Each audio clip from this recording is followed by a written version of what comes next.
from London, England, please welcome Keiichi Matsuda. I think I have this thing. Hi. Since I'm talking to you in this famous comedy club, I thought I'd open with a joke, but I don't know any. So, have you all got glasses? If you don't have glasses, maybe somebody can hand them out. I think they're at the back. You don't need them yet, but for later. Okay, this talk is augmented hyperreality. I don't think I have to explain to you what augmented reality is. I hope anyway. But I think everyone's familiar with it. Everyone's had maybe first-hand experience using a phone, or maybe their webcam, or maybe the 3DS or something similar. It's come into our lives in a big way, and it's nice for me because this is my area of interest for a couple of years now. But I think so far we've only really seen just the tip of the iceberg, just the beginning of what augmented reality is capable of. Because I don't think augmented reality is about these kind of wayfinding device or any kind of cheap gimmick things. I think augmented reality is a really important thing to happen, and it could have some major effects. We can parallel to almost like the internet or something. So what I really think augmented reality is about bringing information into our environment. So taking it away from the screens or the newspaper or any kind of screens you have in front of you, and actually liberating it and freeing it and bringing it out into real space.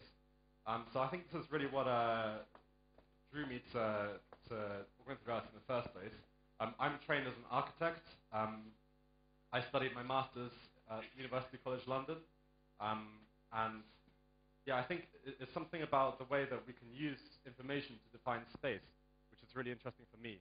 So I think that in the future we're going to see that the virtual layer of the city becomes a very important part of our experience of the urban environment.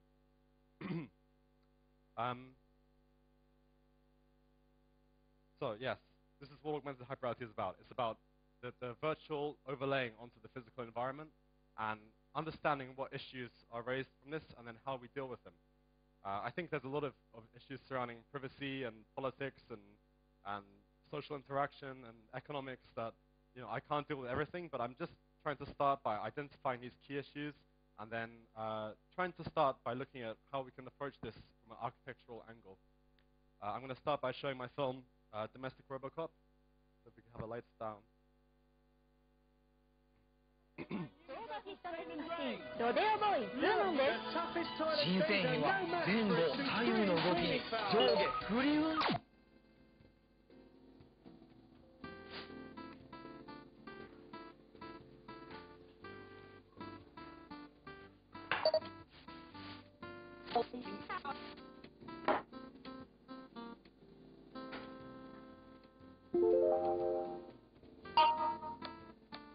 Cup of tea. Fill kettle with 2 hot plates, 1 PG tips tea bag in a green mug.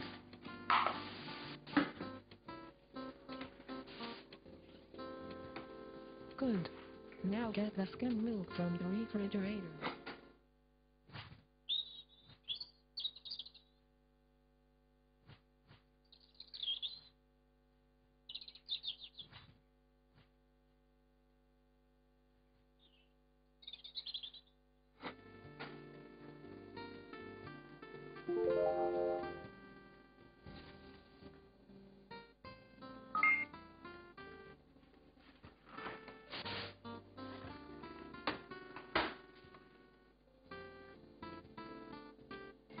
Carefully pour boiling water into the mug.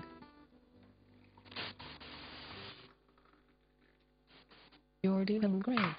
While you're waiting for the tea to brew, why not browse some recipe suggestions to help you decide on a dinner that you'll finish by your plate. 早くなった!すごい!スピードは遅いから速いまで4段階に調節でき。Okay. Thank you. This film is kind of a satire, I guess. I'm quite critical about what would happen if we have this environment of ubiquitous media. So if we allow the internet or the network to come into everyday life and to lay over every environment, then I'm quite worried about, what would become of our city. So I think you can see here it's quite kind of critical of this. But there are some interesting things about it as well. I mean, for example, the social network module that's coming up, where you have the environment around you. It started me thinking about how we can use space to for us to better understand the information that's presented to us. So here I'm using kind of lots of the Z space here, the depth to relate to time, and there's a lot of kind of psychogeographical factors that we can put onto this world and we can use to try and understand the data that we're dealing with. Also here you can see that there's many kind of little gadgets like widgets that you can download and add into your world. So part of it is a kind of a network sponsorship and kind of a freemium model, but part of it is also being able to grab little bits of what you're interested in and bring them into your own world. So you can essentially define your own environment just as we put posters up on the wall. You can see also here I've put some tape on the table and some dots on the wall. I mean, this is really just so I can film it, because when I was doing the composite thing, then you need to do that so you can match it. And I know that in augmented reality, then picture tracking things that are getting much better now. But I found it really interesting that that we could start to think about an environment which is speaking to the device rather than speaking directly to us. So what's happening here is that the computer or the phone or the camera or the whatever is speaking, is reading the environment, and then it's relaying this information back onto us. So we have this innate mediation. I'm going to walk you through a bit of the project now.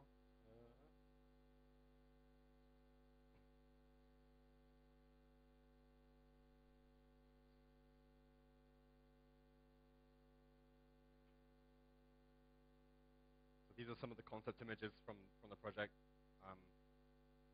This is another one, which I didn't end up making. But you can see there's some kind of wayfinding elements here, and some kind of billboard-style advertising.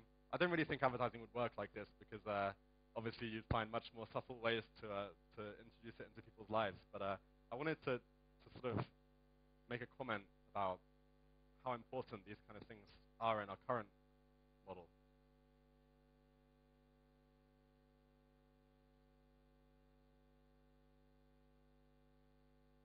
So my project's about augmented reality, but this is really part of a larger paradigm, which Lev Manovich calls augmented space. And augmented space is seen as a kind of progression from virtual space, from virtual reality. And virtual reality is this great idea we had in the 90s that we could plug ourselves in to the network and upload our souls onto the internet, and we would never have to be in real life again. But although this sounded like a great idea to many people, we actually rejected this entirely, and we decided this is not what we wanted. So we're now in this paradigm called augmented space, which consists of augmented reality, of course, but also other things like ubiquitous computing, wearable interfaces and tangible interfaces, and these kind of sensor arrays that are required to support it. And this is one interesting and important thing about augmented space, is that it requires a high level of surveillance. So everything is recorded and tracked, and data is produced at an alarming rate, and then this is relayed back to us. So you have this kind of balance between the functionality of augmented reality or augmented space and the negative effects of the surveillance culture as well. I was interested as well that in the last film you saw I had this keyboard that I brought up, right? And as soon as I made this, I was like, why did I do that? It's such a bad idea, because this is based on the typewriter, and we're going to find many more sophisticated ways of doing it. But we're still going to need ways to modulate our environment and to input controls. So I thought the cockpit was an interesting model of how we could possibly do that. This is also very psychogeographic. It has all of the controls you use the most right in front of you, and then some towards the back, which is also important. So this is kind of a model for interface design, I think. This is my kitchen. This is, again, about the environment speaking to the device rather than to the user. So here's another important idea. This is about ideal space. This is something that we first came across when we were thinking about virtual reality. But it holds true with augmented reality as well. I mean, if we can have any space, if we can choose exactly what our environment looks like, then what do we choose? How do we define what environment we'd like to live in? I think for some people it's maybe something natural, like being on the beach or walking through a forest. Some other people it's a Renaissance villa somewhere, or maybe like a modern house somewhere. I mean, I think all of these things are based on a concept of luxury, and I think the concept of luxury is questionable under augmented reality, which is kind of abundant, right? It's abundant media. So if we're looking at things like if you imagine the modern villa, then how do we define something which is good or ideal about that? I mean, maybe it's the quality of the material or the quality of the craftsmanship, or maybe it's the resolution of the detail or the kind of feeling of the space. These things are much less important in augmented reality, where we don't need to worry about gravity or structure, anything like that. So it was a challenge for my tutors in university to understand that I didn't need to know about structural design. So that was the problem that I was thinking, what is ideal space? And my answer is this. I think this is the ideal space. This is someone's workstation that they've kind of customized with fragments of like posters from their travels and their favorite books, and you can see their computer there as well. They've customized their desktop, and I'm sure they have some completely legible file structure in there somewhere as well. The idea is that you grow into a space, and the space also grows into you. So the space becomes a kind of projection of your personality. I think this is very similar to a lot of the kind of aggregators that you see, something like Google Reader or Twitter or Facebook, that you can't read the whole world. You can't read the whole internet. You can only read a small part which is relevant to you. So you just surround yourself with the things that are important to you. I think this has a much better idea of what ideal space is than of the kind of ideals, the utopian ideals that we think of. So here we are. This is one of the first sketches of what the augmented city may look like. It's quite rough, but in architecture we have all of these ways to talk about space. We talk about public and private, and we talk about the program of space. We talk about workspace and living rooms. We talk about inside and outside. All of these things are becoming more and more irrelevant now. It doesn't really matter if it's inside or outside now. It doesn't really matter if it's public or private, because this is a kind of private space, but there may be people who are broadcasting publicly on Twitter, or there may be people who are doing massively public activities within a private physical space. And likewise, you can have private bubbles within public space as well. For example, if you're on the bus and you've got your headphones on and you've got your head in a newspaper or whatever, then you're creating this kind of closed private environment within a public space. So these kind of terms are becoming less and less usable.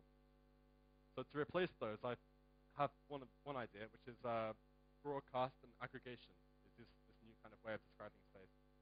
So broadcast is what your kind of online persona, your identity that you give off to the world. So you can see that at the top here, this person's made a kind of avatar over their head, which contains things like their status and their friends and their recent purchases and their favorite books and favorite films.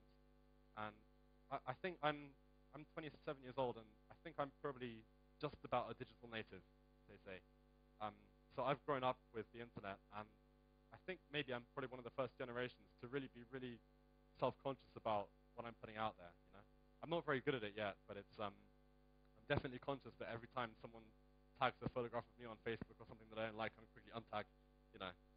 And then the other half, this half, is aggregation. So this is the kind of cockpit here that floats around you, and this allows you to bring all the feeds that you're interested in, and it also allows you to control. So these are two important parts of the augmented city.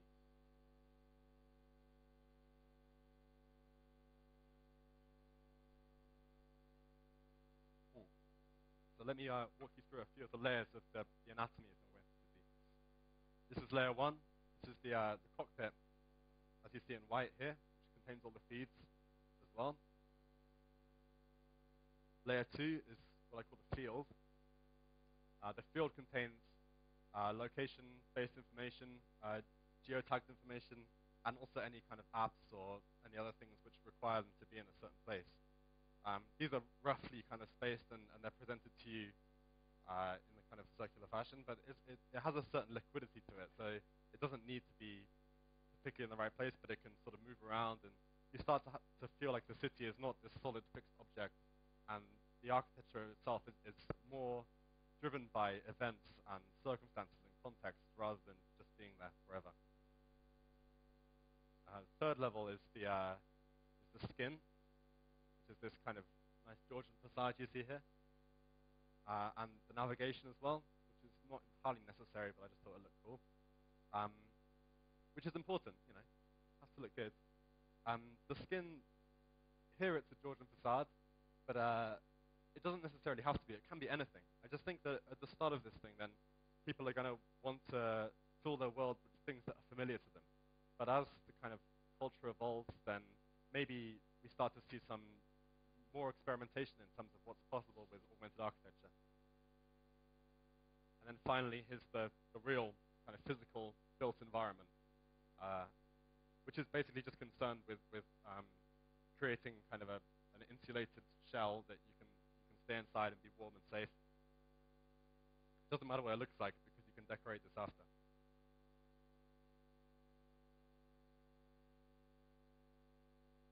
This is all the layers together.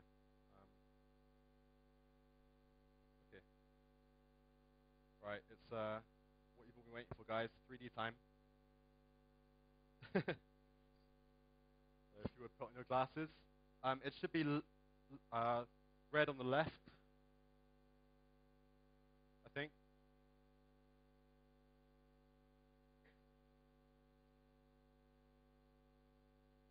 Yeah?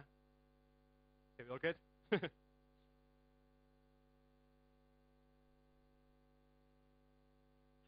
Okay. So, we have the lights down, please.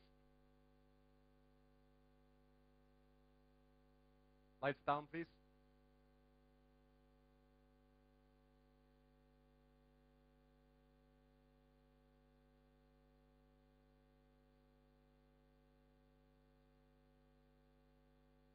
Okay. Alright, we'll just do it anyway. Kind of 3D, a little bit. It's a bit difficult because of the color, but hopefully you get some kind of sense of 3D.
I kind of ran out of time with this project. The final scene was supposed to be that you would have like her kind of reality as well and his reality, and they would kind of merge together to form a reality of their two subjectivities combined, and it would be a very unique experience that only exists between those two people. Keep your glasses on because I'm just going to show you some. Sorry, I'm going to show you some little bits.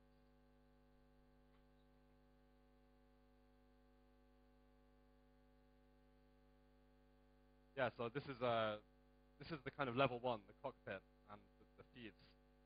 I like the way in augmented reality that we have a different sense of scale. That it's not about we can make anything any size. So it's less about the dimensions in terms of meters, but it's more about the dimension in terms of the degrees of sight. So that things can be big and small, and it doesn't really make a difference in augmented reality.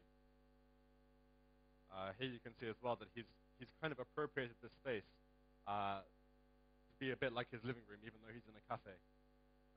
This interface is actually contextual as well. So I don't know if you noticed, but when he walked out into the cafe, then the environment changed around him, and he was able to see the kind of main routes. So I think it's very important. I mean, this is obviously based on a highly surveyed space as well, but I think it's nice that that the interface can be smart and can read the action without the user having to actually program or touch anything. It just understands. This is this kind of floating UFO thing.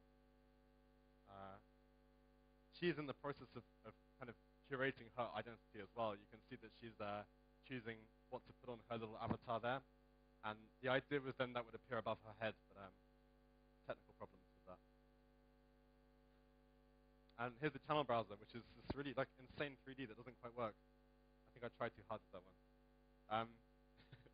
But you can see in this environment that this person is turning on, turning off different parts of their environment. So the idea that in the same way that you can't see the whole internet, you can't see the whole of the augmented city either. You just have to choose the little bits that are interesting to you, but you can mix and match those as well. So the environment that you create and the environment that you live in is subjective to you. It's personal to you.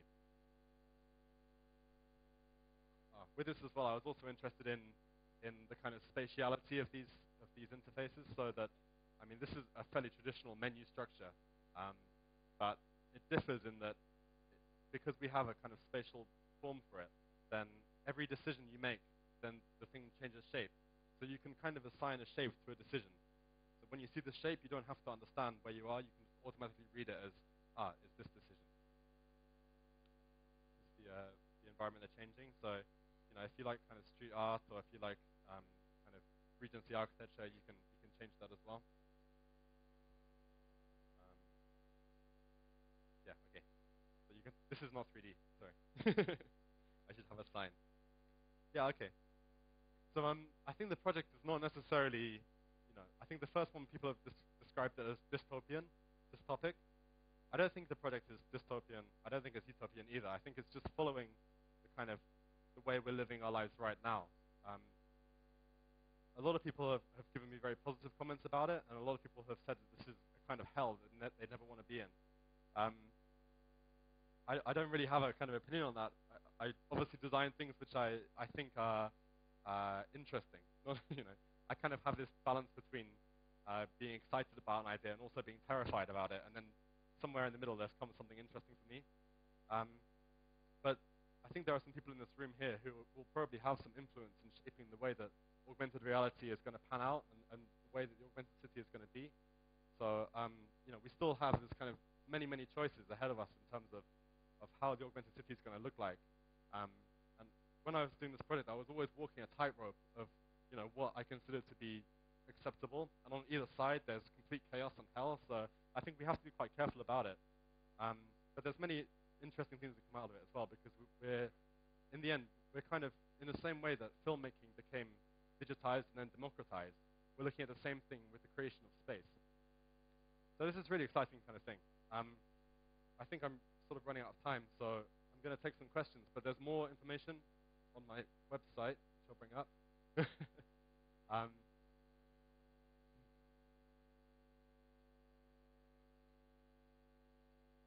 Okay. Well,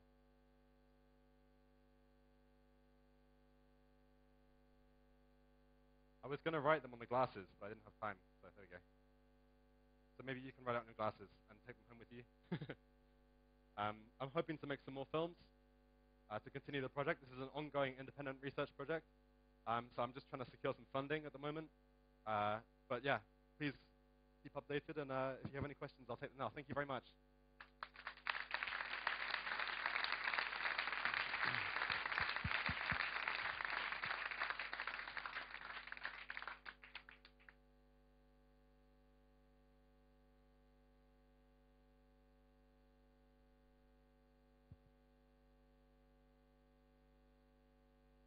Hello.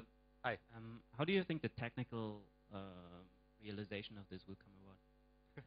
Because I think a great part depends on it. It's a good question. I mean, a lot of these things they rely on immersive augmented reality, which rely on some kind of semi-transparent headset, which doesn't exist yet.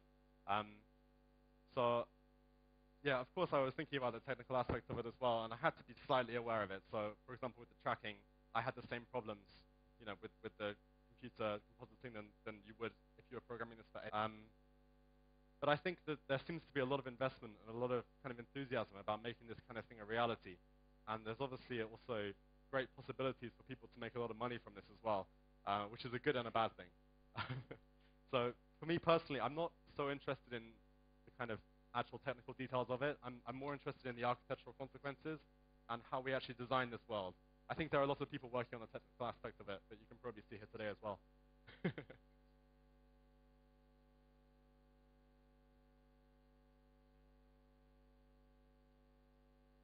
front here.